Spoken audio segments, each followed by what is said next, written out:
All right, let's bring her in. You heard her last week. Now you're going to hear her this week, but we're going to talk about different things. It is Rachel Juarez from Hot Bench. Rachel, thanks for coming on. I'm here again. I know. Now you're in a completely different state. By the way, first time on the YouTube where I finally have an arm mic. I've been podcasting for 8 years, and I've always had a mic stand right in front of me. I never thought to get an arm mic that attaches to my desk. This is so much easier. Not to mention everyone can read my full shirt every time I record now. So that's the biggest thing, is everyone can see my shirt. But an arm mic, $55. Like, I don't know what the hell I waited for 8 years to get an arm mic, but I finally got one, and you are the first to see it. This is the first podcast I'm doing with it. But anyway, you are in Times Square right now. How about that? I am in Times Square. Yes, I am. Tell everybody what you're in Times Square for, if you're allowed to. Yeah, so we're promoting the 2000th episode of Hot Bench, which is going to air tomorrow. It's going to be the 2000th episode of the show. We've done over 2,000. It'll be 2000th episode, over 3,000 cases. So we were doing promotions for that. And we have a billboard, an electronic billboard on the Paramount building running in Times Square for Hot Bench. So we came to do all the morning shows this morning, which we did, and then shoot some footage out by the Hot Bench billboard, which was really fun. It's like, it's kind of cool to see your face on Times Square billboards. Like, it's just another kind of thing for somebody who isn't like historically a media person. Like, that was kind of cool. When I read Hollywood Reporter or Variety, when they released their, hey, 2000th episode of Hot Bench is coming up,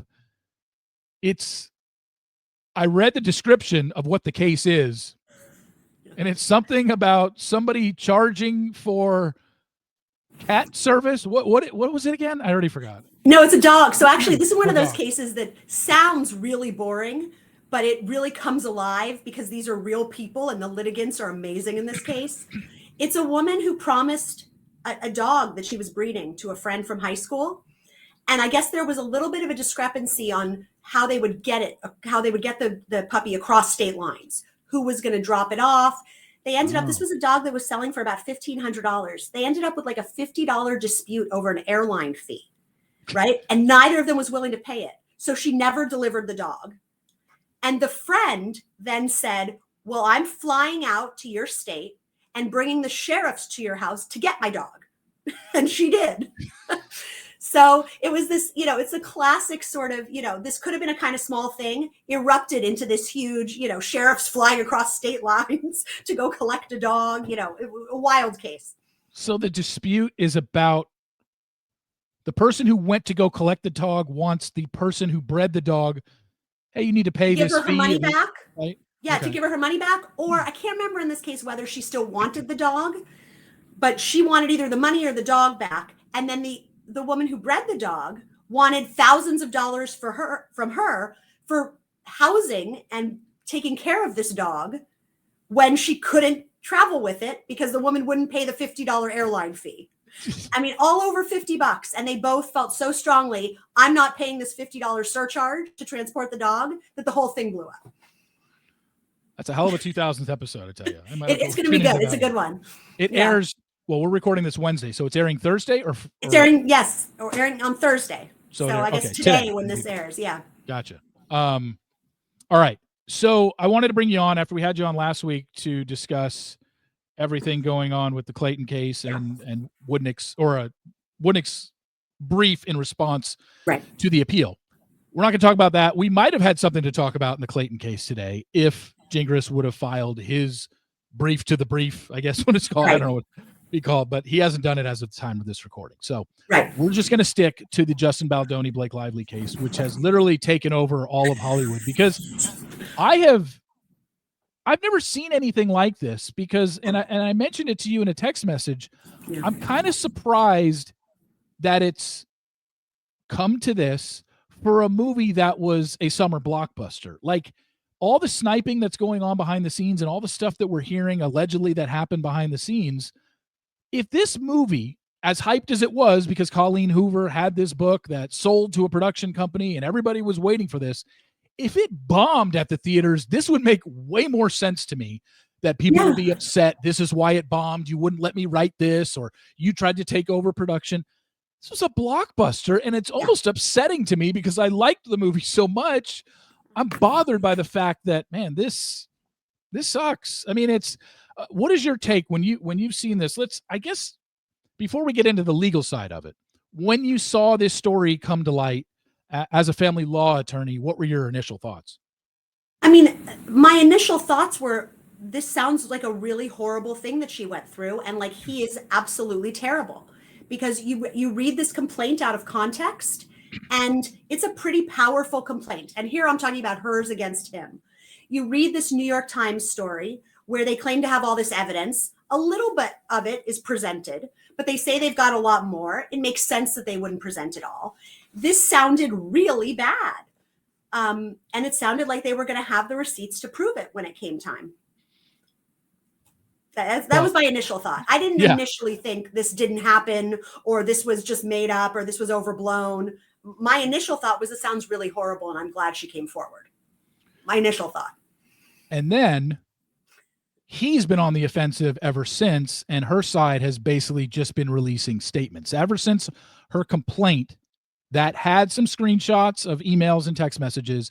They haven't released anything in terms of videos, text messages, or emails. They have just responded to what Justin Baldoni's lawyer, Brian Friedman, who is the Hollywood power attorney for people that don't know. Chris Harrison hired him on his exit from ABC. You've dealt with Brian Friedman yourself. Why don't you just give people a little background on Brian Friedman? Yeah, it doesn't get better than him if you're in this type of dispute, where you've got to have a strong lawyer, but also someone who's really focused on the media part of it. I've had Brian Friedman sue clients that I've represented, so I've had them be on his bad side, and I've had him representing clients that I have represented. So not biased against or for him. I've been, I'm not on the other side of the case from him because I don't do the civil part of my clients' cases. A civil attorney does, but I've had him against my clients while they're going through a divorce and a civil case. And I've had him representing clients while they're going through a divorce and a civil case. So, the minute that I heard that he was going to be in the case for Justin Baldoni, I thought, number one, this is going to get interesting. But also, Brian usually has receipts. And I really kind of doubted that Brian would take a case like this if he didn't know there was a great case to make for his client. That doesn't mean he would only take a winner or that he would only represent the good guy. I'm not saying that. But he would not just take someone's word, I didn't do this, and blow it up in the way that he blew it up. So I knew that he knew he had something. So once this started getting going and the response came back that Friedman and Baldoni, we're going after the New York Times, we're suing them. We're also going to go after, in a separate lawsuit, we're going to sue Blake Lively, Ryan Reynolds, and that PR firm that represented her. So then when we start talking about the legalities of this story, everything that you have read, and you have read Blake's complaint, you have read the New York Times. Yeah. Was it a lawsuit or a complaint by Baldoni? So he's filed, obviously he filed against the New York Times, right? Yeah. And then he has counter claimed, he's also sued, he's filed a complaint against Blake Lively as well. So and that now, was when it just came out. And now he is on the offensive on doing podcasts, doing interviews. Friedman is front and center. He's putting out videos. He has put out a barrage and seemingly is playing this case now in the court of public opinion, which now Blake Lively, the latest is this 10-minute video that he released a couple days ago, which is footage from the film that never made the film, but it was the raw footage of, hey, Blake in paragraph, 38 or 48 in her complaint said he was doing this to her. He was very handsy. The way he was kissing her, inappropriate, making inappropriate comments. Telling her she smelled good and he loved it so much. And right. And then he releases a video saying, here's the footage, almost like judge for yourself. Do you think this is? And so since then, the latest we have is Lively's team came back and said, yeah, everything that he showed in that video is exactly what we're talking about. And this is where it gets really, really weird because if you read the comments underneath where that story broke, I'd say it's running 80 to 85% in favor of Justin. Yeah. The comments are like, I just watched this video. What am I watching here? There was no harassment here. But who are we to tell Blake Lively how she felt in a certain moment? Because we also know that women who are put in uncomfortable positions will just kind of go along with things because they don't want to, I don't know, in her situation, put a stop to filming, slap him in the face, say, what the fuck are you doing? Like, it's such a, this case is going to be really a giant matter of perception because people are seeing the exact same 10-minute video and seeing it two ways. Most people are favoring Justin right now, but there are people that are like, yeah, but Blake she might have just been hiding, underneath the feelings of, oh my God, this is really making me feel uncomfortable, but I'm going to make it, kind of laugh it off. Ha ha, So again, how do you feel about all this? It's very, very, it seems like a very hard case to judge here. I don't know. Yeah. And you're right. She obviously, we don't know how she felt. She could have felt uncomfortable. I saw a lot of people pointing out that, it looked like she was pulling back from him a little, and it did look like that a little, but it's hard to discern what's in character and what's not. To me, the most important thing here is the power dynamic, because this is not a case where anybody is really alleging. I mean, she tried to, at parts, allege that he just straight out sexually harassed her by showing her pornographic videos, by doing really inappropriate things. It's looking to me like those things maybe aren't going to be proven up, although we'll see. And now we're getting into kind of a sort of, it made me a little uncomfortable. I wasn't entirely comfortable with the way that he moved his head. It wasn't scripted. But that's where the power dynamic really comes into me, because this is not a situation where you have a CEO of a company and his, executive assistant who is, this is her boss. This is her livelihood. This is, how she earns a living. This is where she goes to work every day. And he's making her feel kind of uncomfortable. And she's not going to say a thing. This is Blake Lively, who brought in Taylor Swift and Ryan Reynolds to stick it to Justin in her apartment, right? She dwarfs him in terms of power. And the fact that he was directing this film, to me, does not shift the power balance. She said, I'll walk if you don't do what I say. And he was afraid of having her walk. That's very clear. And in that context, to me, it's hard to make out a case for sexual harassment based on just feeling like it was a little awkward. And I think we all understand sexual harassment. I don't think it's black or white, because there are obviously levels to it. Like, or what is the definition of sexual harassment in the legal field?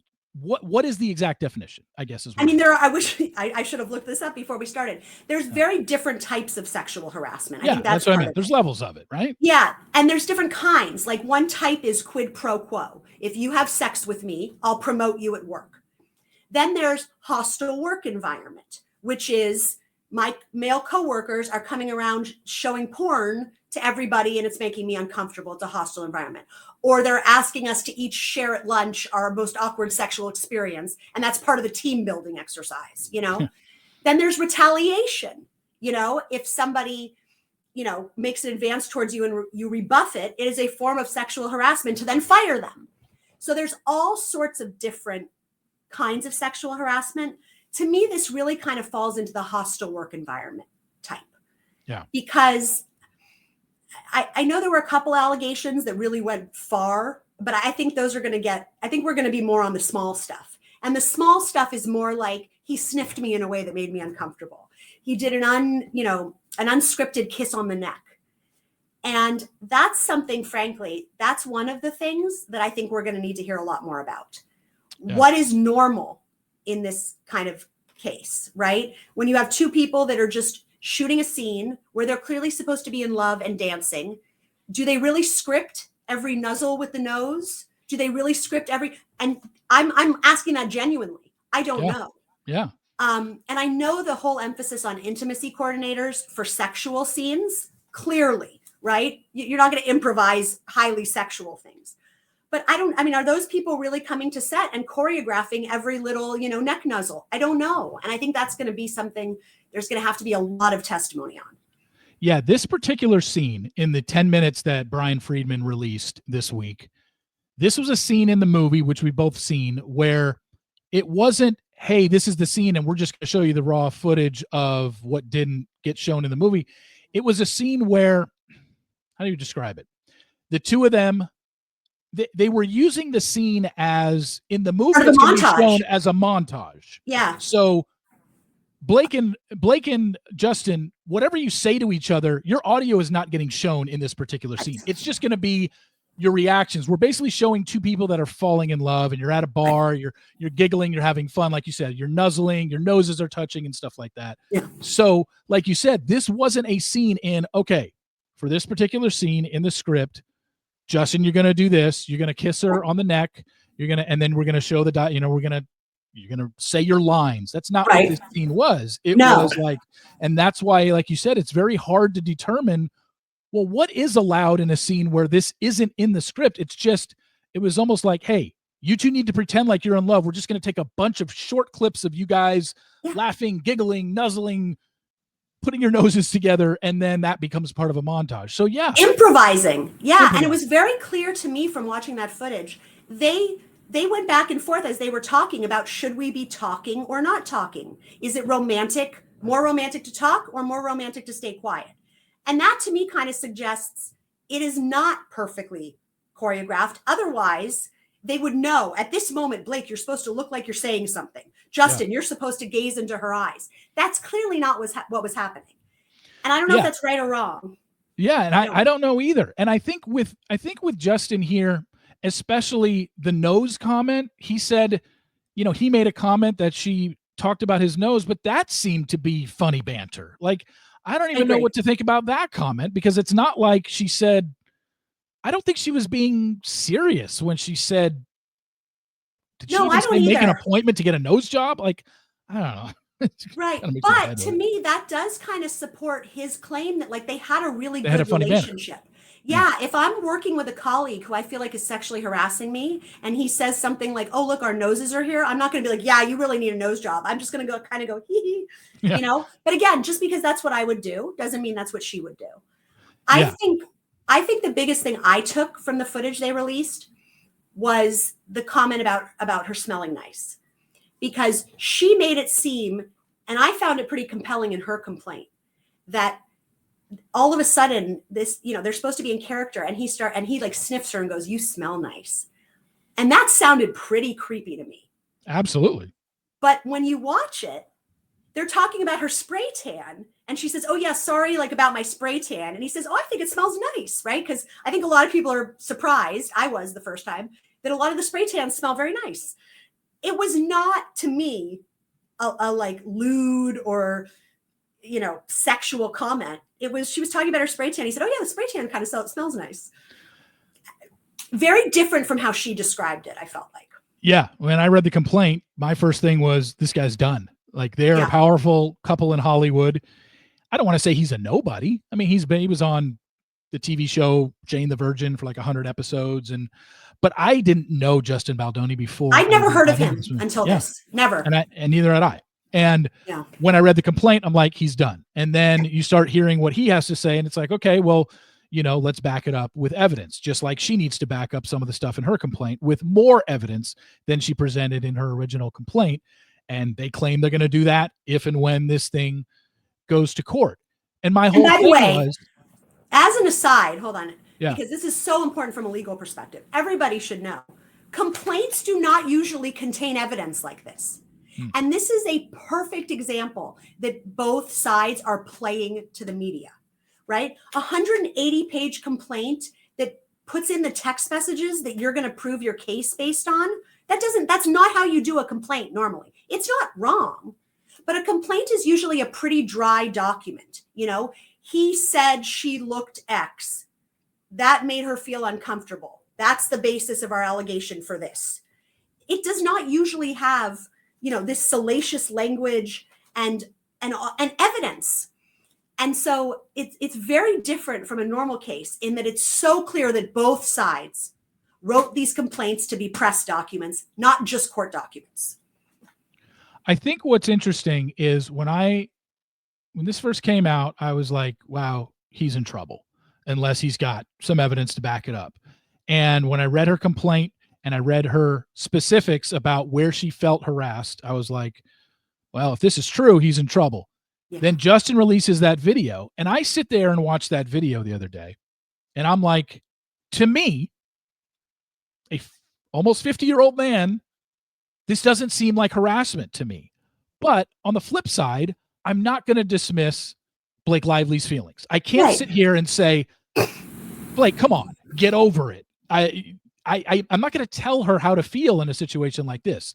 But yes, I was probably like 80%, 85% of the people yesterday that commented and said, well, if this is what she said the harassment was or where she felt harassed, I'm sorry, Blake, we're now seeing raw footage. It doesn't seem like you were. So I see Justin's side in that, and I see where those people are coming from, but I also don't want to dismiss how Blake felt in the moment to where she might have just been playing it off and being fun and laughing and giggling because she's in an uncomfortable spot, something we know women do all the time. All the time. Yeah. I don't think you'll ever hear me say, unless we see some evidence, with her on camera saying I wasn't sexually harassed, that she didn't feel any of those things, because it's really not our place. Yeah. But this is a legal case. It is not a case about whether you can't make out sexual harassment simply by proving you felt uncomfortable. There has to be objectively inappropriate behavior as well. For instance, if you're trying to make out a hostile workplace environment, and one of the things that you say is, oh, well, my coworker came and said like, good morning. But that to me is a triggering thing because he knows that I was once, assaulted in the morning, right? You might actually feel that. And that's an extreme case, but a woman might actually feel that. But that's not objectively inappropriate behavior. So there's going to have to be a line somewhere when you're talking about a lawsuit and hundreds of millions of dollars. If she felt uncomfortable, but what they were doing was totally in line with industry standards, seems to all these reasonable, objective people, men and women, like it's not harassment, then you're probably in the land, I think, of uncomfortable, not harassed. So one of the things that when we first saw this and we saw her complaint, one of the first things that was just like eye-opening was we know production on this movie got shut down after, I think they were a month, maybe 6 weeks into filming. It might have been 2 months into filming, and it got shut down because of the writer's strike and the SAG strike. And then during that time, Blake and her team, for whatever reason, said, I'm not coming back on that set unless these list of 30 things, protections are put in place, but not only for myself, but for others who are on set who have felt violated by Justin and or the CEO. Heath, yes. His name is Heath. That seemed like, wow. And we read all 30 complaints, and we read all 30 protections that they wanted in order. And we're like, oh my gosh, this seems like one of the most hostile working environments out there. Absolutely. Absolutely. And then obviously as Baldoni's lawyer, Friedman has to prove, no, none of these happened. And he said, we signed that under the guise, we didn't even know that was a thing. So that's where that part got confusing. And I don't know who's lying there. It seems like they are literally telling two different stories. Blake said, we would not go back to filming unless these 30 protections were agreed to. And then Friedman is saying, yeah, we signed it, but we didn't even know about it until the day of or something like that. And I'm like, the right hand's not talking to the left here. Something is missing. When you read their response to that, what are you thinking legally is going on here? So to me, once I also thought, I agreed with you. When I read her case, I was like, oh, well, this is toast. If they signed this document, which I think what happened is, she conflated in her complaint their list of complaints with the to-do list that was signed, is what I think. But it's not entirely clear. I thought he was toast. But once you read his explanation for it as a lawyer, it makes a lot of sense, right? She was the one wielding all the power, right? Because she couldn't just walk out of the movie because they'd already filmed some of it, right? She could just walk. And they already knew she was setting them up. I mean, the first time they sent that list of complaints, right? No more doing this. It's clearly a setup, not necessarily in a bad way, but it's clearly written with an eye, from the lawyers towards litigation. And so to me, I kind of viewed it when they said, you know what, we just signed it. That's more compelling to me than I think it would be to other people, because I kind of think to my practice where we have, domestic violence disputes sometimes, and someone will say, you know what, I'll drop my restraining order complaint against you if you just agree in writing not to harass me. And my clients will, if I'm representing the person who has to agree to not do the harassing, they say, well, I don't want to sign that because I never did harass her. And I always say to them, great, then just promise you won't do it anymore. We're not admitting that you did it in the past. We're just saying you're not going to, right? Why wouldn't you sign that to not face a restraining order, to have all these other issues resolved for you, when you're just promising to do something that you say you do anyway, right? And Bryan Freeman makes that point so well in here, I thought, that, especially with the intimacy coordinator, one of the things was you must bring in an intimacy coordinator. And we know for a fact from the text messages, he had done that. He had engaged one. He had tried to have Blake Lively meet with that person before filming, and she said, no, thank you. So that's one of the items that we know pretty much for sure was already in place, but yet was on her list. So it kind of, to me, gives question to what are these other things? How many of them were and were not being done? And why did we only see this list after a 9-month hiatus? Yeah, and the timing of everything seemed, I was confused, to say the least, on the timing, because she basically said this in January of 2024, I believe, is when they went back into filming, and then they filmed for like a month, and they filmed in February, and the movie was released in August. And I see it, I look at it, and I'm like, okay, this makes sense. But then you read Friedman's side, and you're like, okay, I understand where they're coming from with this as well. And then you're just like, I know people are already out there, and trust me, you've seen the comments on the internet. I mean, if people already went into this movie not liking Blake Lively, this certainly is absolute gasoline for them, as sure. That she is an A-lister, power hungry. She's a bitch on set. None of her coworkers, this isn't the first complaint she's ever gotten. It won't be the last. Like, they've got it all in this case. And they're just like, see, this has been her reputation in Hollywood for X amount of years. This is the way she is. And it's like, okay, but that's people that probably have an inherent bias towards her. And sure. And it's hard to look at it objectively if you already have, I hate Blake Lively in my head. Absolutely.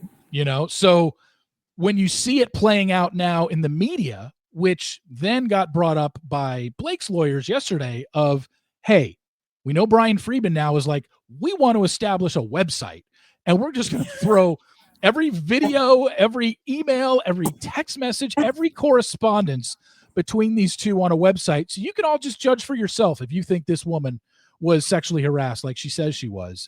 And now they're coming back and saying, absolutely not. We're not going to let you play this out in the media. So talk about that aspect of it legally. Is he allowed to do that? 1, 2, do you think they'll win that protective order? And, just kind of take it from there. So protective orders are hard because, you have to balance them against free speech, right? Freedom of speech. But you also have to guard the right to a fair trial. My view of this before, like, not on the merits of whether he'll win, is that she started this media blitz. And I think it's really, truly remarkable that she and her team and her attorneys clearly developed this plan. Clearly, they participated with the New York Times article. There's no way they didn't. They put it all together with them. This was all orchestrated, the way the administrative complaint was filed. And again, I don't mean orchestrated necessarily in a nefarious way. It was just orchestrated. It was all planned very specifically to be a media blitz with this huge hit piece against him in the New York Times. So to see them now, complaining, well, but now he's putting too much in the media. We just wanted the complaint in the media with our picked text messages. To me, it's kind of like what's good for the goose, is good for the gander. You don't get to open that door and then try to shut it. I don't know what the court will do. I don't know. It's very possible they might issue a gag order, because the concern in a case like this is if they dump all of these text messages and stuff on the internet, it's no doubt going to include some evidence that is not going to be admissible at trial for one reason or another. The court is going to decide, oh yeah, you can't put in those text messages because they're misleading. Or you can't put in those because they're hearsay. They're from a third-party witness who refuses to testify and can't be subpoenaed. So their statements can't come in. There's going to be stuff. I even saw a couple things in the complaint that might not be admissible in whole in court. Again, that doesn't mean anything was done incorrectly by putting it in a complaint, but they probably won't be admissible in whole to a jury. And the idea is, if you put all that out there, you're really filling the potential jury pool with information that may or may not be admissible in court, and kind of destroying their ability to get a fair trial. Yeah, it seems like that's the this trial could start under prejudice or not getting a fair trial because it's already been played out in the media because of what Friedman is doing by allowing him to continue to go on podcasts, open up a website, and dump every correspondence on there. Yeah, I guess we just have to wait and see if a judge decides to strike that down and says, look, anything you want to release, that's fine, but you're doing it in court and not in the public, because this is getting too much public play. Well, yeah, it'll be whether or not, and then what'll be interesting to see is, court filings are public documents. It is very difficult to seal a court filing unless you have something very, very private, like the victims of Diddy or things like that. They're, that kind of like really, really personal and private stuff. What I'll be interested to see is if they do issue a gag order, are we going to start seeing all these extraneous, unnecessary filings that have the evidence and arguments in them so that they can be pushed out to the media, right? Because once it's public filing, you can get it on a website called Pacer for, $20. It's not hard. And every single entertainment site it's going to pull it. Oh yeah. Has monthly subscriptions to those pay. I mean, they're going to, of course you can pull all you need to know, which you have it. I even have it here, is the case number. Anybody can get a subscription to Pacer and pull, and certainly any attorney who's practiced in federal court knows how to do it already. So they'll be all over the place. Now, this goes back to another thing. You talked about power in the beginning of this, because Blake obviously is much more powerful, even though his production company bought the rights to the book. They own the rights to the film, and they got to write the script. Obviously, they go off a book that Colleen Hoover had written. But once Colleen Hoover, who has now come out since and said, I don't think I'll ever sign over full rights to my book anymore. I want some sort of credit, because she had nothing to do with the movie. She sold it to Wayfair and was like, wiped her hands of it, and they're allowed to do whatever they want with the script once you do that. And I was learning this stuff as I was reading. I was like, oh, really? I thought she was like a consultant on set. No, wasn't the case.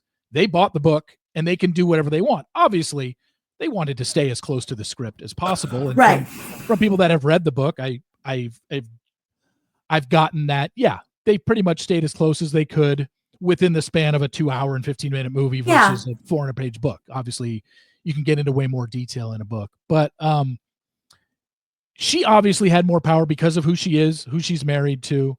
And Justin's kind of this guy as maybe up and coming, whatever you want to call him. Yeah. My question then becomes, why? Why did she go after him first? Like, if he would have been the first one to fire the first salvo, I could see her obviously defending herself, but here's a woman that has already more power over him. Why did she do this? Why did she file? Why did they do a hit piece on Justin Baldoni of all people when the movie did well and they were successful and people seemed to like their performances in the movie? And then it turns into, well, she's doing this because of the bad press she got during, not necessarily for her acting job in the movie, which I thought they were both excellent. I thought they were both great. Yeah, more so the red carpet stuff, which is where this all started back in August, that I wasn't even aware of until after I had seen the movie. And then we find out about that stuff. And I think you're under the assumption, I don't want to answer for you, but I know your answer, but tell everybody why you think that this is going the way that it has. So I think she was getting a lot of negative press. Yeah. About how she was handling the red carpet, and a lot of old videos were resurfacing and things that people didn't know. I mean, I didn't particularly have an opinion of her coming into this, except that I loved her in Gossip Girls because I loved Gossip Girl. But did you ever see A Simple Favor? Did you ever see A Simple Favor, that movie with Anna Kendrick? No, I haven't. But we were just talking about that, and one of the other judges on the show loves it. So that's my viewing for tonight, is that movie. Yeah. She said it's great. And Simple Favor 2 is coming out this summer. So that's what I heard. Yeah. So no, I thought she was fabulous in Gossip Girl, and I haven't really seen anything else with her. And I didn't know that she had a negative reputation around Hollywood until this. But I saw some of the resurfaced interviews, where she calls that reporter pregnant, and I mean, even somebody like me is like, oh God, I don't think I like her anymore after seeing that kind of stuff. Like who shades a reporter like that, for being overweight, terrible, right? She wasn't even overweight, but I think she was so concerned about all this bubbling negative press, and she knew what there was, the stuff that they had right in the background. And I think she just became very, very worried that it was going to start to come out, and she wanted to get ahead of it.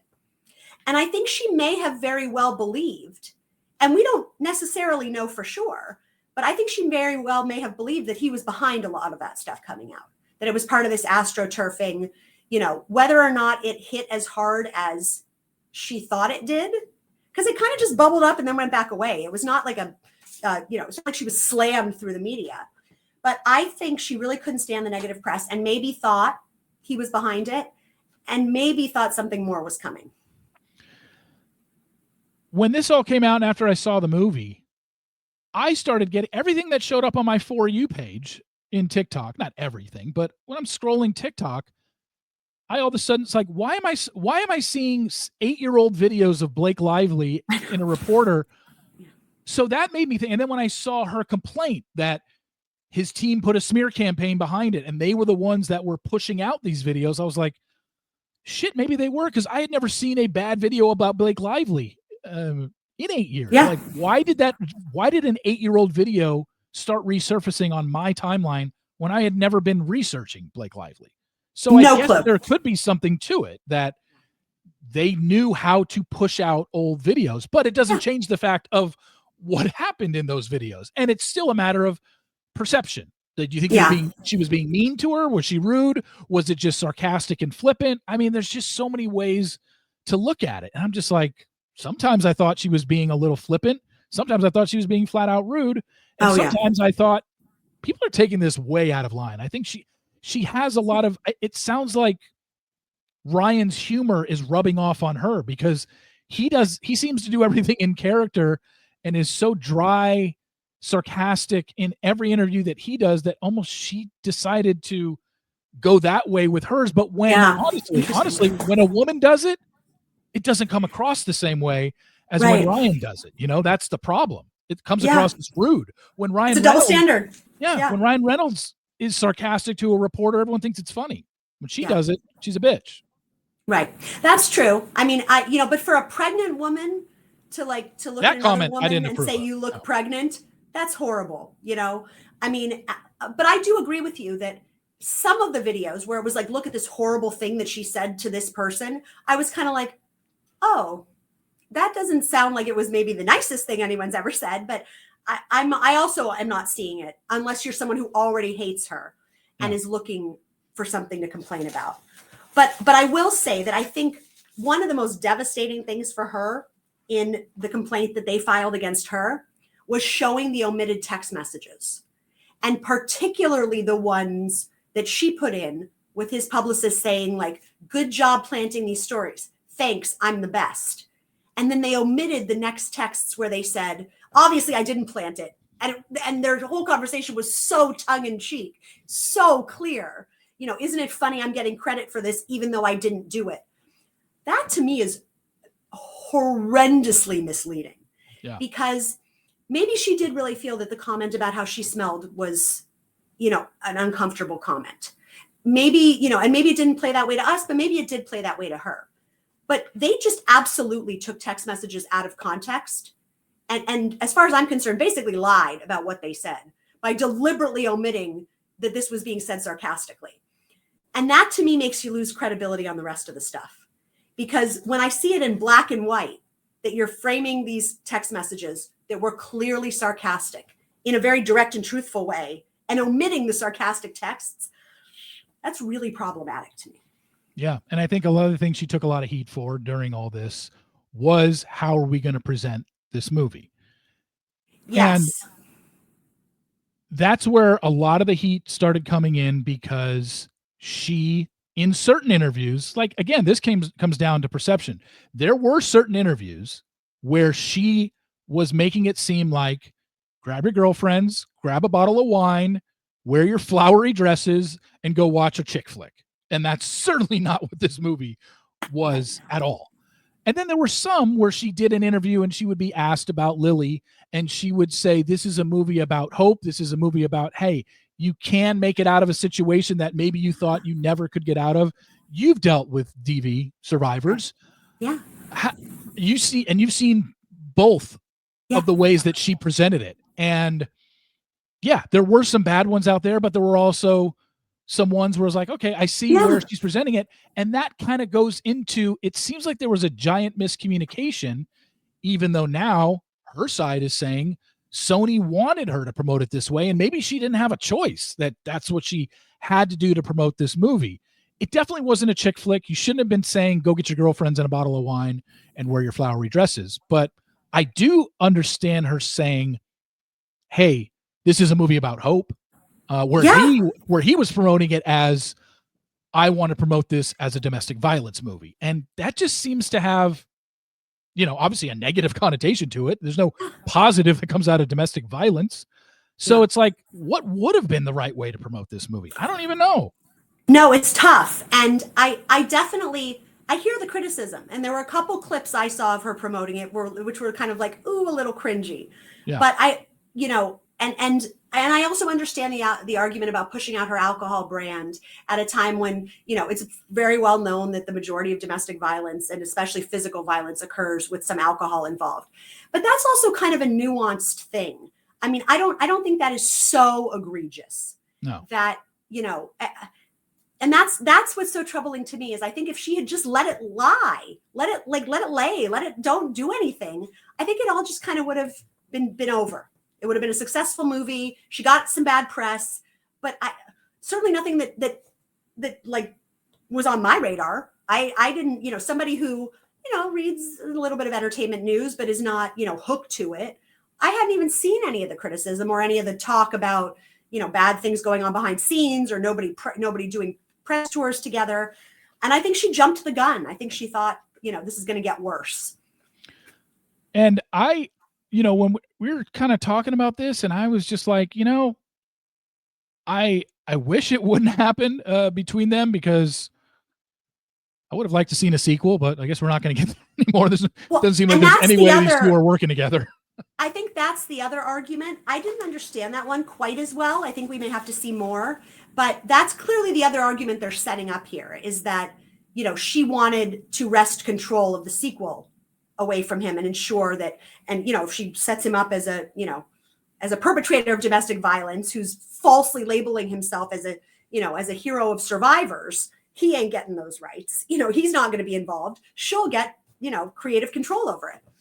I'm most interested to see a lot of the stuff that Sony has to say, because they both seem to say completely different things. And I think it's very possible Sony was telling them each different things. Yeah, that's the other possibility, because it just seemed like, I get it. How do you promote a movie about domestic violence? I told you, when this movie came out, I wanted to go see it because I knew there was a book called It Ends With Us. It was very popular in the young adult world, and I wanted to see it just for pop culture. I wanted to be in on the know of, hey, this is the movie that everybody's watching. Let me go see it. I had no idea what this movie was about, other than Blake Lively's in it and her boyfriend. She's in a relationship that involves domestic violence. But even as I'm watching the movie, I had no idea, because I had not read the book and I had not read any plot points or spoilers. I honestly thought at some point in the movie she was going to die. I thought he ended up killing her. Like, that was going through my head. Like, oh, she's going to end up dying. He's going to get her one of these times on his violence or whatever. I had no idea about Atlas, no idea about any of this stuff. So I had no idea. So as a production team, as a movie studio, how do you promote a movie that has such a heavy plot point, yet there is some positivity in it because we know she doesn't die in this movie?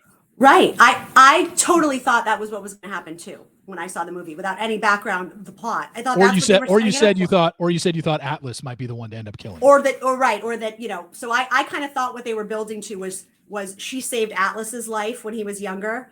Yeah. And now he was going to come back when, you know, Lily.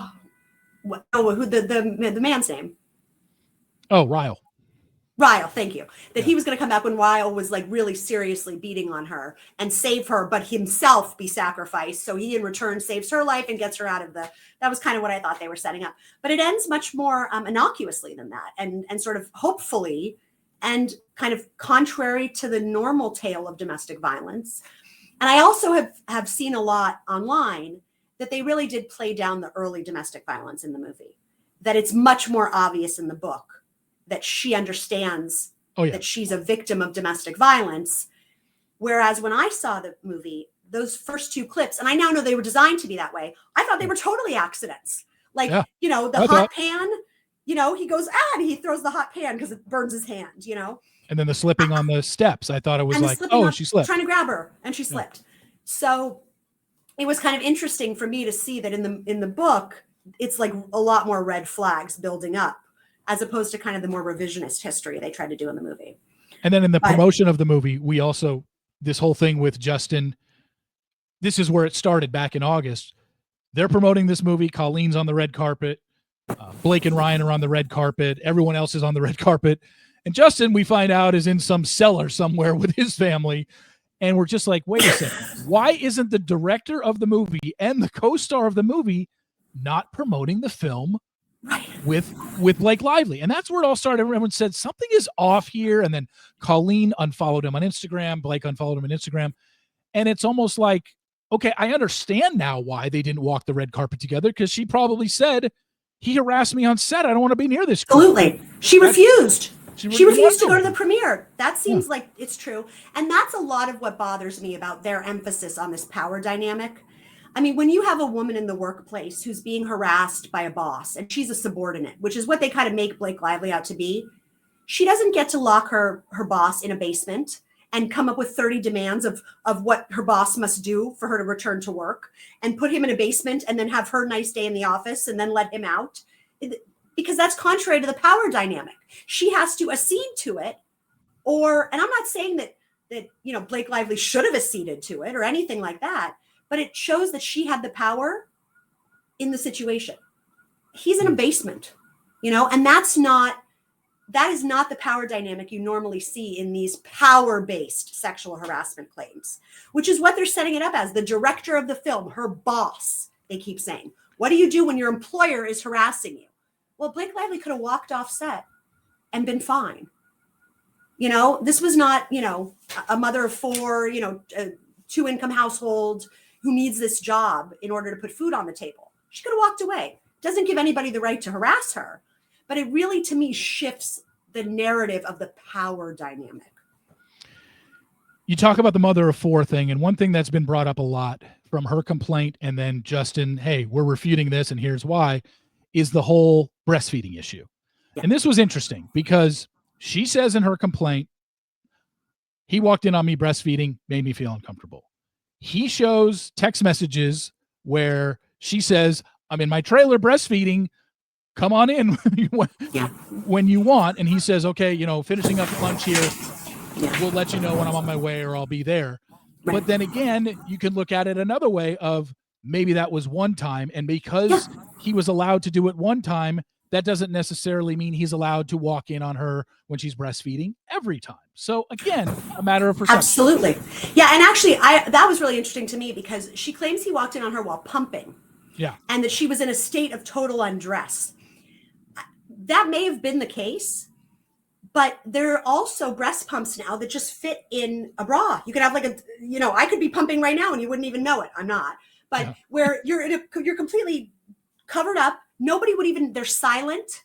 You can sit in a meeting and pump, and other than it looking a little bulky, no one would even know. You don't have to be in a state of, complete toplessness. And to me, if you're inviting someone in, hey, I'm pumping, come on in. If you don't normally want them to come in when you're pumping, but you tell them to do it 3 times, and then the 4th time they do it, you don't want them to come in. Again, that to me isn't sexual harassment. That's, you know what? Don't just assume you can come in when I'm pumping.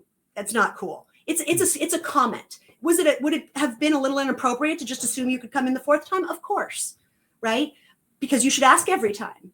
But that's handled with like hey, you know what? In the future, you can only come in if I invite you if I'm pumping, even though in the past it wasn't a problem. It's not a several $100 million lawsuit for sexual harassment. Yeah. And what we've got is, in her complaint, that one time he refuted it with, hey, this is the text message exchange that took place before he walked in on her pumping. But what we don't know is, like we said, there's still more to come, obviously, in this case. Yeah. What we don't know is, were there other numerous times? Like, right. Is that just the one instance? Because if it is, then it seems like he's innocent in that particular instance. But were there tons of other times where he walked in? Was it one other time? Was it 5? Like, there's so many other things. Did she ask him to stop? Right? Because one of the things that they say in that list to go back to work is, as you are well aware from the many complaints that have been made, your behavior on set was inappropriate. Mm-hmm. If they show me emails and texts from when they were filming that addresses that stuff, that's going to be very different to me, because now you have it came up at the time, and fortunately they had this break over which they were able to address it.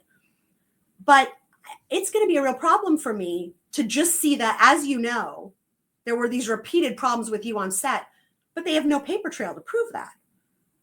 That's going to be, and they only started trying to document it right before they were about to go back. Then you start to get into, I don't know. It's going to be fascinating to see what they come up with. And, because you're not supposed to put all your evidence in a complaint, there could be a lot more. Yeah. But it feels like they're losing the PR, like Blake's team is losing the PR battle right now, particularly because they started the media blitz. And now they're saying, we want to try this in a court of law, not the court of public opinion. It's like, well, you tried to and you're losing. That's why you don't want to try it in the court of public opinion. It's kind of what it feels like. Yeah, as someone who was absolutely on Blake's side at the beginning of this, not that I'm not on Blake's side, but I can admit she's losing the PR battle right now because he's releasing way more videos, texts, emails than she has. She's only gotten, the only thing we've seen proof of anything, evidence, is in her original complaint. Well, he's released 2 lawsuits. His lawyer has been on podcasts. He's released that 10-minute video the other day. Like, it's an overwhelming amount of, okay, you want to get down and dirty? We will. And we will show. And it just seems like this case is obviously just a giant matter of perception, and people are going to have their biases. The people that obviously don't like Blake have gasoline right now to pour on her. And the people that do are just like, hey, there's probably more here. Maybe she just doesn't want to release it and do it the way that Bryan's doing it, even though they started it. Like, there's so much here. So I guess to end this talk about Blake and Justin, I don't know. Where do you see this going? I don't know. It seems like I can't imagine this going to trial like Depp and Heard. I can't imagine her sitting up there and talking about what he did and him saying this. But if we talk about a settlement on here, and I told you this last night, it would be, I don't think Justin Baldoni would settle and just be like, okay, I'll go away and take X amount of money, and maybe that's hush money and it just shut up. You just can't talk about this anymore. If he settles, I would think he wants a public apology because she went after him first. Assume so. Although I don't, especially with Bryan as his attorney, right? But on the other hand, I do kind of think that simply settling for a wash takes the wind out of her sails, not his, because she's the one that went to court. And he made it very clear, like, I was going to let this go. You stole my movie. I was going to let it go because we made this movie and it was a success. So I do see a universe in which everybody drops everything, but I don't know that she'll do that after getting killed in the court of public opinion. So on the one hand, I agree with you. I can't see it going to court like Johnny Depp and Amber Heard did, but I don't see anybody caving on terms that are agreeable to the other one when all of this has been out there already. Yeah. It's a tough, and you would normally, in any case like this, see a confidentiality order. Nobody speaks about the settlement terms. Nobody comments. And in a case this big, they would script exactly what everybody's allowed to say. Like literally, they would give Brian Friedman a script that says, if you're ever asked about this case, you must say these exact words, Brian Friedman, and nothing else. And that's going to be tough here, I think, on her side after he's won the PR battle. But I think he might be willing to just call it a day, but only if she doesn't come back with anything ever. And I don't think that's going to happen. So, yeah, her legal team has almost put themselves and backed themselves into a corner. Yeah. Because first off, the biggest interview in Hollywood right now would be Blake Lively on 2020, Blake Lively on Primetime, whoever does those interviews is to get her to actually talk, because everything that we've heard from her is coming through her legal team. Right. It's just these statements.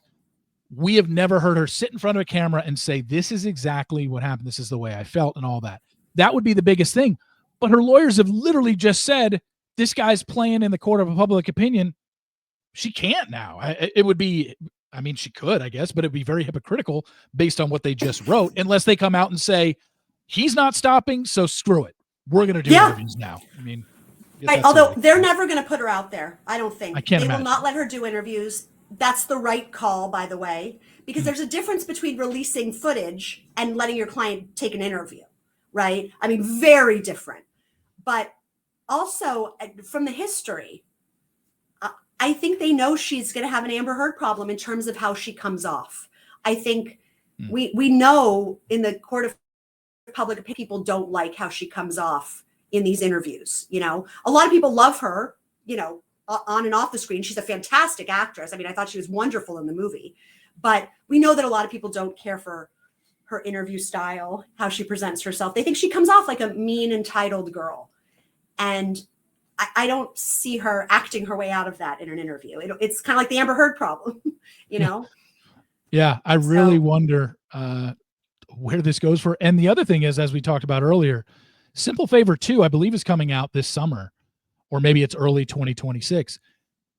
I don't care what that movie is about in terms, I know what it's about, but what I'm saying is, when she has to promote whatever her next project is, which I think is A Simple Favor 2, everybody's going to want to ask her about this, because it'll probably be the first time we've heard about anything.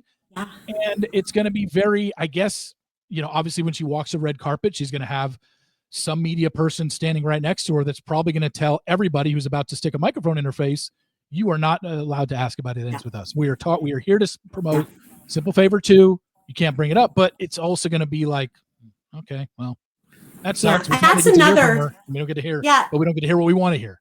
Right. And that's another very strategic reason. I don't think it's the primary reason, but another strategic reason to seek the gag order. Because if there is a gag order, you have a built-in defense when somebody comes and says, you get to say, I wish I could talk about that. I have a lot to say, but there's a court order and I can't because I respect the order of the court. It kind of gets her off the hook with a pre-canned statement. But I think this is going to be fascinating. And I think it's going to be unlike kind of any legal dispute we've seen play out, even Johnny Depp and Amber Heard, because that trial was huge news, but the lead up to it was not. It was news, but it was nothing like this. So it wasn't until they got to trial that it really became a thing of the public, zeitgeist, if you will. And I honestly can't remember. I'm sure there's been disputes about movies and co-stars. I can't think of one movie, a blockbuster movie, where the literal two stars of the movie are suing each other for how the other was treated on set. I can't think of anyone. No, I can't think of one. Yeah, no, this is going to be fascinating. Yeah. And I think I think the best point in favor of her is the one you made earlier, which is, why would she do this if it wasn't true? That's a question that he's going to really have to answer. And I think they've started to put their answer out there, but that's going to be weighing on my mind, right? Why invite this? She dwarfs him in terms of popularity and stardom. Why? Yeah. If the New York Times never does a piece that she obviously, like you said, was helping them with, or orchestrated and helping them with, if she never does a piece on this, it's just maybe we find out later on that he has been recast.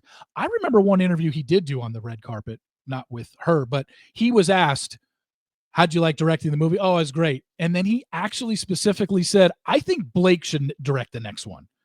And I thought that was before we knew all of this stuff. He said that in an interview. I was like, that was a really weird answer. And it was almost like he was conceding, like, you know what? You all don't know, but she basically directed this one. I think she should do the next one. But I that's where it's just like, if that New York Times hit piece never comes out on Justin Baldoni, what happens? Maybe the second one gets released. The second movie actually gets made, and we just hear Ryle got recast and Justin Baldoni got recast. And he does another project. I mean, apparently his prior film, a lot of people liked, he moves on to do something else, and it's big or not big, and he moves on his way. But, that's another thing I think we're going to have to see a lot of evidence on, is this directing thing, because I don't think most of us know, what is standard for a star to ask or not ask for in terms of dailies and directorial credits and wardrobe control. I mean, that's something else that it reminds me of the Alec Baldwin case, where we really needed to hear what is appropriate on a set, not what people think probably happens on a set, but what should happen and what actually happens on a set. We're going to need to hear a lot about that. Did she overstep, or was this kind of like Sony wanted her to take control because she's brilliant? We don't know. We're going to find out, I hope.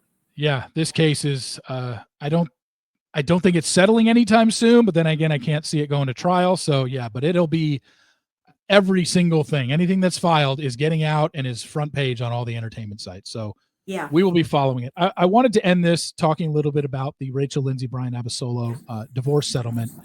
I haven't read the divorce papers. I don't think you have, but you've just read, the stories about it. And this was a couple that obviously got engaged on The Bachelorette. They ended up getting married afterwards. And for those that don't follow in the Bachelor and Bachelorette world and weren't really covering them or following them on Instagram, they were one of the few couples, successful quote unquote couples in this franchise, that didn't post on Instagram with each other. And everyone always found that suspicious, because every other couple in this franchise that has made it, it's either are dating or ended up getting married, they're posting lovey-dovey stuff all the time. And Rachel's statement, she addressed it on podcasts and she would address it in interviews, was, I just like to keep my relationship out of the public eye, which is perfectly fine. But a lot of people in Bachelor Nation always kind of side-eyed it.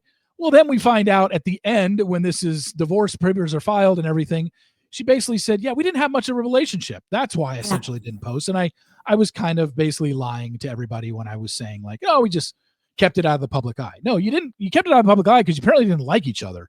And you just it wasn't really a great marriage. So when you look over and you read everything that you read, and basically she owes, the final judgment was Rachel owes Bryan $500,000. She's already paid, I think, $35,000 into that. So she owes him like $456,000. I think half of it was due a couple days ago, and then half of it is due January 17th, 2026. And then she's done. They don't have to, no more spousal support, anything like that.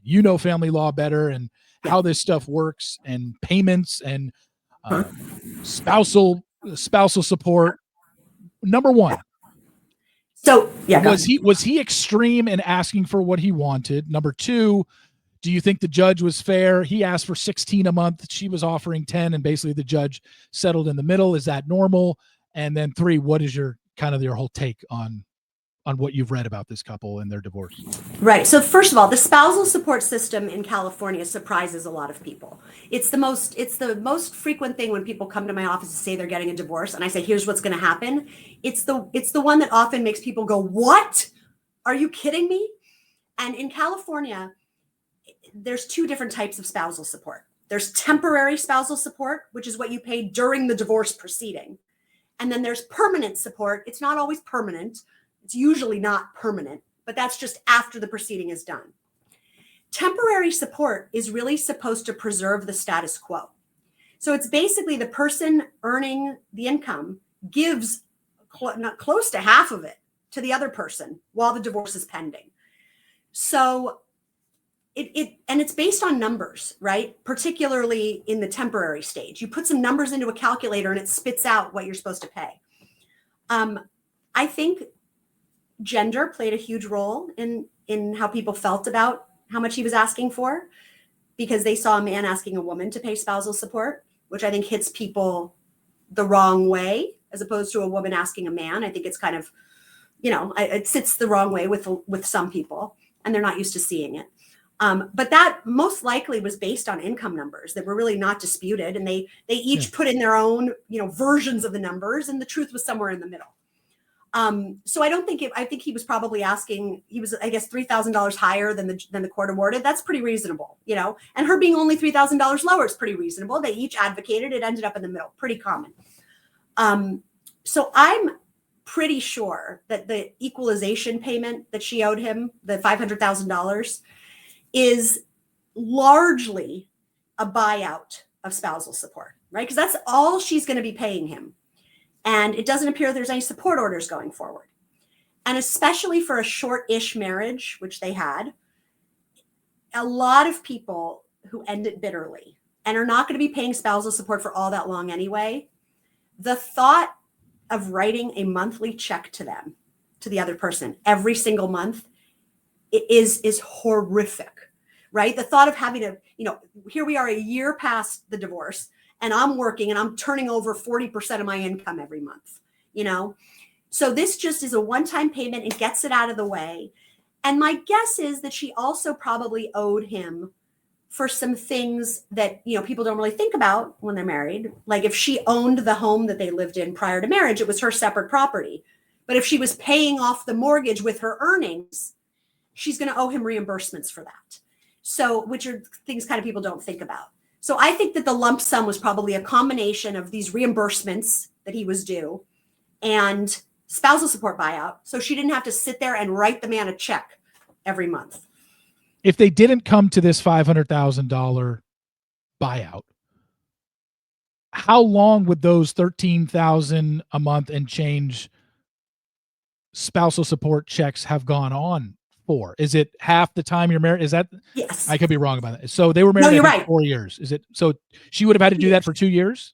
Yeah. Although if they were able to settle the divorce, if they were able to get a resolution to the divorce, permanent support is usually less than temporary support. So the amount probably would have gone down a little. But she would have had to pay support, for 2 years, because it's half the length of the marriage when you're under 10 years in California. You have a short-term marriage. Yeah. So 13,000 times 24 months. I did put it up my calculator. About 312,000. So she's paying obviously a little bit more. Yeah. And she'd already paid probably some because the order came out before they settled. So the combination of her owing him reimbursements, probably half of it or so was a buyout. It's when you present value money, you discount it because you're getting it sooner, right? So she gets a little bit of discount. It's a little bit less than she would pay long-term. And, you also get rid of all the sort of uncertainty that you might have for somebody who has variable income like hers. If she's not getting a, paycheck each month for working at Google, her income is going to fluctuate a little, and that can cause other problems in calculating things. Yeah. And when this story broke, we started seeing the financials of these two. And I think that's where everyone kind of knew that Rachel was the breadwinner in that relationship. But when we saw that he was basically making peanuts, nothing, he wasn't making anything as a chiropractor, and she's on TV and she has a she was on TV and now she has a podcast. And she was, I think, saying, I wish this could have gotten broken down even further, because she was saying, I think she was making $60,000 a month, but then she was saying her expenses were $50,000 a month. And I'm like, what is Rachel Lindsay spending $50,000 a month on? Even if your mortgage payment is $10,000 a month, where are you spending another $40 a month? I couldn't even comprehend that. And I wanted to know the answer to that, and I couldn't find it. It's not hard in LA. Let me tell you. $50,000 a month? Oh, we see expenses like that all the time. But I mean, is it because she's an exorbitant spender because she has to buy top of the line clothes and purses and shoes? Or yes, I'm just talking about your essentials. Like when I heard $50,000 a month, I thought that was like her basics: car insurance, house insurance, mortgage. Okay. No, it's $50,000 a month marital lifestyle. So if you take 2 massive trips a year, you break that down per month and call it, I spend $3,000 a month on vacations because I take 2 big ones a year. Botox. I'm not saying, I don't know whether she does Botox, but all the things you need to do to be in her profession in front of a camera and look your best. Yeah. Expensive clothing, stylists, makeup artists, things like that. It adds up. Wow. So it wouldn't surprise me. Yeah. When I saw 50, I was like, you gotta be kidding me. No, but it's not just essentials. They're basically asking you, what is your lifestyle? How much do you spend a month on everything? Even if it's all, I gamble it away every month at the casino. They just want to know what you're doing, So is she at this point, I would have just assumed she's going to have to cut back on her lifestyle, right? Like she just had to scratch him a $230,000 check and then another one next January. Right. Yeah. I mean, it's divorce hits people really hard, especially in Los Angeles, that are like right in her sort of income bracket, right? They make a lot of money by any standards, but they don't make so much. They don't make tens of millions, right? They're sitting right there. If it was $60,000 a month at like, $700,000, that's a tremendous amount of money by any standard. But when you're used to living that type of lifestyle and you have to cut it in half, that's a huge adjustment. I'm not saying, oh, poor Rachel, she, only has this much left. I'm not saying that, but it's a real wake up call. And I think she said that when she gave her interview, she's like, this is going to totally, change my life. I'm going to have to kind of start over and change my life for a while and live a different way than I've been living because of this divorce. There was something in there that I read in one of the stories that she is saying there's a misconception out there that I put my career before kids, and seemingly put out there by him. The narrative out there is, I thought I was marrying somebody who wanted to settle down and have kids, and she wanted to go to LA and start a television career. And then she's kind of poo-pooing that, saying no. And then I think she's sort of hinted towards either, freezing her eggs and IVF and stuff like that. How does that figure into monthly and the awarding of money? But I guess, it's already been decided. Doesn't. Okay. Yeah, no, that doesn't have anything to do with it. In California, we have no fault divorces. So, nobody really goes in and says, well, I thought I was marrying someone who wanted kids. She lied to me. Therefore, I'm not at fault. She is, or he cheated on me while I was home with our baby. In California, you don't get into that. Domestic violence figures into things. If somebody's violent towards the person, that can matter financially and, custody wise. But California does not look to place fault for a divorce on anyone and kind of punish people who ruined the marriage. When you come into California, it's irreconcilable differences, or one of you doesn't have the mental capacity to be married anymore, right? So it's basically you have irreconcilable differences, regardless of whether she stopped having sex with me, he started cheating on me, she wouldn't have kids, whatever they are, they're nobody's fault. They're just irreconcilable. So it doesn't matter who was at fault. It doesn't if there was videos out there of him cheating on her, she's not going to get more in the divorce because of it. Nope. Oh. The only time that can matter is if there is some direct financial impact. For instance, I did have a case a while back where there was an affair going on and hundreds of thousands of dollars was funneled into the affair. That matters because you got to basically account for that money and give it back, because you're not supposed to do that. But just the having of an affair doesn't matter. It's not like, oh, well, that person's going to have to pay the other one for having an affair. We don't get into whose fault the divorce was. And then the other thing that she has been saying in interviews, she's really been soured on the idea of marriage now. She has basically said, I don't see myself ever getting married again. But she has also said, I was an idiot for not signing a prenup. She has basically admitted it. Like, I should have signed a prenup and I would never venture into any sort of partnership with anybody going forward without signing a prenup. There's a common misconception out there, when I talk to people all the time, even very sophisticated financial people who think, oh, the only person that needs a prenup is someone with a bunch of money. And in reality, the person who already has everything, they're the ones they still need a prenup, but they're in less need of one because that's already theirs. It's the people like Rachel who, at the time they get married probably aren't, she's probably doing fine as a lawyer, but she gave that up, to become the Bachelorette. And she was about to become big and clearly has a tremendous income now. Those are the people that need a prenup, because those are the people that don't realize when they get divorced, half of what they make is out the door. And a lot of what they make is out the door going forward as well. Even if, the other person isn't making any less as a result of the marriage. Even if it wasn't a situation where Bryan gave up his career to move to LA, even if he just never made any money because he was a lifetime grifter, he still gets the money. It's not formulaic, but there's still spousal support. It might be a little less, but it's not that I understand the sentiment. I'll never get married again. A lot of people have that. But when people tell me that, I usually say, no, what you mean to say is you'll never get married again without a prenup. Right? Because that takes care of a lot of it. Not everything, because divorces can be ugly with a prenup. But the people that come out sort of financially, shocked, it's not the getting married, it's the living in a community property state without a prenup that really does it to you. So your advice as a family law attorney would be absolutely no matter who you are, anytime you're venturing into a marriage, to get a prenup? No, it would be no matter who you are, talk to someone about a prenup. Look into a prenup. Find out what you can and can't do in a prenup. I have had people come in and say, do I need a prenup? And we talk it out a little and we decide they understand their rights. They're okay with the community property system. They don't really need a prenup. More often than not, you want one to resolve issues, but it's not that everybody needs one. It's that everybody should really talk to a lawyer about whether they should get one if they can. So you said, I just want to go back to something you said. You said somebody that has an exorbitant amount of money that enters into it doesn't necessarily need a prenup as somebody like Rachel would. But it's like, okay, if I had $100 million in the bank and I decided to get married and I didn't get a prenup and I got divorced within 10 years, aren't I losing 50 of that? No.